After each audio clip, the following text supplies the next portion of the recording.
भगवान गणेश के को हमारे घरों में आए कुछ दिन हो गए हैं और अब उनके लौटने का समय भी हो गया है। गणेश चतुर्थी पर वे हर साल जितनी धूमधाम से आते हैं उतनी ही खुशी से उनको विदा किया जाता है, ताकि वह हर बार हमारे जीवन में खुशहाली भरे कदम रख सकें। भगवान गणेश की स्थापना के बाद 10 दिनों तक चलने वाले पूजा पाठ कार्यक्रमों के बाद वक्त आता है उनके विसर्जन का। देश भर के लोग गणेश विसर्जन के लिए बहती हुई नदियां तालाब की ओर निकल पड़ते हैं। ऐसे में इन दिनों काफी भीड़ जमा होती है। मुंबई जैसे शहरों में तो इतने बड़े जुलूस निकलते हैं कि उनमें कभी कभार खो जाने का डर रहता है। फिर आज के समय में जब कोविड जैसी स्थिति बनी हुई है तो बाहर जाने के रिस्क को लेने से अच्छा है कि आप घर में ही गणपति विसर्जन कर लें। अगर आप इको फ्रेंडली गणपति घर लाए हैं तो यह अच्छा है। हम आपको बताते हैं कि घर पर विसर्जन कैसे करें। आप जिस भी भगवान गणेश को विदा कर रहे हैं उस दिन सबसे पहले की पूजा अर्चना करना जरूरी है। इस दौरान आपको गणपति की सभी प्रिय चीजें उन्हें अर्पित करनी चाहिए। घर के सभी सदस्य इकट्ठा होकर गणेश जी की आरती करें, उन्हें फूल चढ़ाएं और भोग लगाएं। 10 दिनों में सेवा में हुई भूल चूक के लिए श्री गणेश जी से माफी मांग लें। इसके बाद विसर्जन से कुछ मिनट पहले घर का कोई एक सदस्य गणेश जी की मूर्ति पकड़कर उसे थोड़ा सा खिसकाए। इसका सिग्निफिकेंस यह है कि आप भगवान गणेश को बताते हैं कि अब उनकी विदाई का समय हो गया है। इको फ्रेंडली गणेश का ऐसे करें। विसर्जन पूजा विधि करने के बाद एक छोटे और साफ लाल कपड़े में थोड़ी सी दाल और चावल बांध लें। इसे पोटली बनाकर गणेश जी के साथ रखें। अगर आपके घर में खुला एरिया है तो उस एरिया में नहीं तो बालकनी में एक बड़े टब में साफ पानी भर लें। अब श्री गणेश मंत्रों का जाप करते हुए धीरे धीरे गणपति जी को उसमें विसर्जित करें। क्ले, पेपर पल्प, सीड्स, फिटकरी आदि से बनाई गई मूर्तियों को अच्छी तरह पानी में डिसॉल्व होने दें। जब मूर्ति डिसॉल्व हो जाए तो उसे घर के प्लांटर में डाल सकते हैं। वैसे तो किसी भी पवित्र नदी में गणपति विसर्जन को श्रेष्ठ माना गया है, मगर सबके लिए ऐसा कर पाना संभव नहीं है।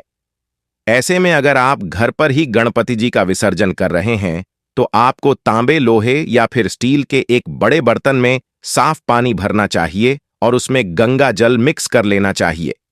इसके बाद आप श्री गणेश का विसर्जन कर सकते हैं।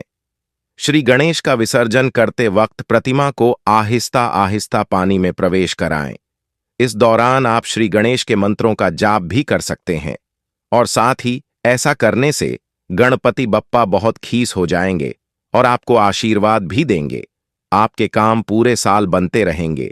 केआर कृपा आती रहे। गणपति विसर्जन के दिन आपको शुभ मुहूर्त में ही श्री गणेश को विसर्जित करना चाहिए।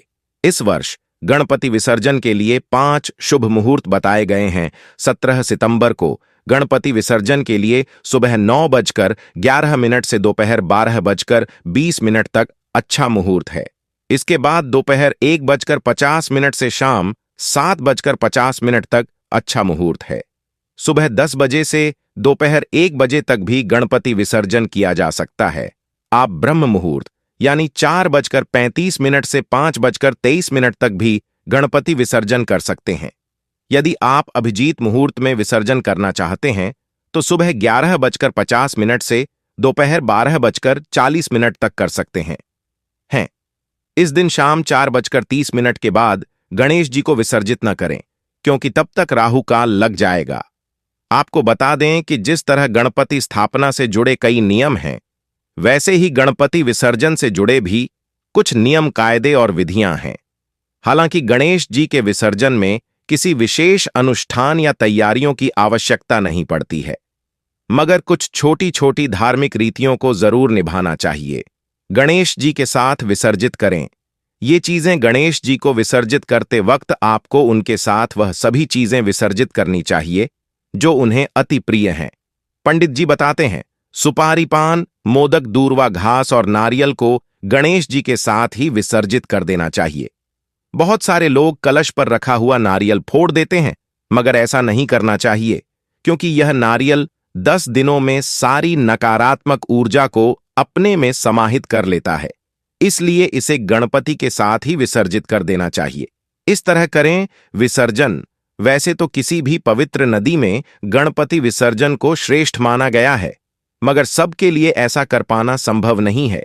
ऐसे में अगर आप घर पर ही गणपति जी का विसर्जन कर रहे हैं तो आपको तांबे, लोहे या फिर स्टील के एक बड़े बर्तन में साफ पानी भरना चाहिए और उसमें गंगा जल मिक्स कर लेना चाहिए। इसके बाद आप श्री गणेश का विसर्जन कर सकते हैं। श्री गणेश का विसर्जन करते वक्त प्रतिमा को आहिस्ता आहिस्ता पानी में प्रवेश कराएं। इस दौरान आप श्री गणेश के मंत्रों का जाप भी कर सकते हैं। विसर्जन के बाद न भूलें, ये काम घर पर जब आप प्रतिमा का विसर्जन कर लें तो मिट्टी के पानी में घुल जाने के बाद आपको वह पानी घर पर रखें, गमलों में डाल देना चाहिए। इस तरह से श्री गणेश किसी न किसी स्वरूप में साल भर आपके साथ आपके घर में ही रहते हैं। इस पानी को अगर आप किसी नहर या नदी में प्रवाहित करना चाहते हैं तो ध्यान रखें कि वह नहर और नदी किस नाले से न जुड़ रही हो। गणपति विसर्जन से जुड़ी इन बातों का विशेष ध्यान रखें और इस वीडियो को शेयर एवं लाइक जरूर करें। हिंदू संस्कृति और किसी भी तरह की पूजा में भगवान श्री गणेश जी को सर्वश्रेष्ठ स्थान दिया गया है। किसी भी शुभ काम या पूजा को शुरू करने के लिए सबसे पहले गणेश जी की पूजा की जाती है। देवता भी अपने कार्यों को बिना किसी विघ्न के पूरा करने के लिए गणेश जी की अर्चना सबसे पहले करते हैं। मान्यता के अनुसार गणेश जी की पूजा न केवल आपके कार्यों में आ रही अड़चनों को हटाती है, बल्कि आपकी हर मनोकामना को भी पूरी करती है। हम सभी के मन में कई सारी इच्छाएं होती हैं। इनमें से कुछ पूरी हो जाती हैं, जबकि कुछ अधूरी ही रह जाती हैं। ऐसे में अपनी अधूरी इच्छा को पूरा करने के लिए आप गणेश जी के चरणों में जा सकती हैं। जी हां, विघ्नहर्ता गणेश जी को हमारे भाग्य विधाता भी हैं। इसलिए अगर आपकी कोई ख्वाहिश अधूरी है और उसे पूरा करना चाहती हैं तो गणेश जी आपकी हेल्प कर सकते हैं। अपनी मनोकामना को पूरा करने के लिए गणेश जी को कैसे प्रसन्न किया जाए, ये जानने के लिए हर जिंदगी ने पंडित भानुप्रताप नारायण मिश्र जी से बात की। तब उन्होंने हमें विस्तार से इस बारे में बताया। आइए आप भी हमारे साथ विघ्नहर्ता गणेश जी को प्रसन्न करने के उपायों के बारे में जानें। गणेश जी को खुश करने का सबसे सस्ता और आसान उपाय दूर्वा अर्पित करना है। दूर्वा गणेश जी को इसलिए प्रिय है क्योंकि दूर्वा में अमृत मौजूद होता है। गणपति अथर्व शीर्ष में कहा गया है कि जो व्यक्ति गणेश जी की पूजा दुर्वांकुर से करता है वो कुबेर के समान हो जाता है। गणेश जी को कम से कम 21 दूब, 2 शमी और 2 बेल पत्र चढ़ाया जाता है। तुलसी जी गणेश जी को नहीं चढ़ाई जाती हैं। विघ्नहर्ता गणेश जी को खुश करने का सबसे अच्छा रास्ता मां बाप की सेवा करना है। गणेश जी उसे ही अपनी भक्ति प्रदान करते हैं जो अपने माता पिताजी और सास ससुर जी की सेवा करता है, बुजुर्गों का सम्मान करता है, तीर्थ यात्रा आदि हेल्दी रहने पर माता पिताजी और सास ससुर जी के साथ ही करता है। इसके अलावा वृक्ष लगाने वालों से भी गणेश जी बेहद प्रसन्न होते हैं।